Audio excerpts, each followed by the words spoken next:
We can classify the cost of quality into three broad categories. One is the prevention. Whatever cost we are occurring to prevent things from going wrong, that's a prevention cost.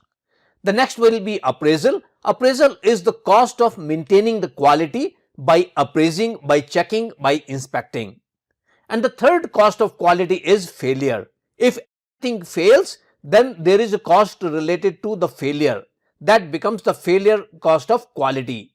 In failure also there are two aspects, whether that failure has occurred internally or externally. So if that has occurred internally, what you do then in that case would be you will repair, reject, or whatever you do. But if that happens externally in the hands of the customer, then there are costs related to that.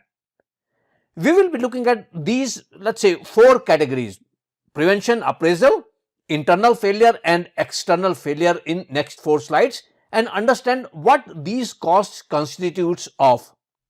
So what is included in prevention cost, what is included in the appraisal cost of quality, what is included in internal failure and external failure costs of quality. Let's see that on the next four slides.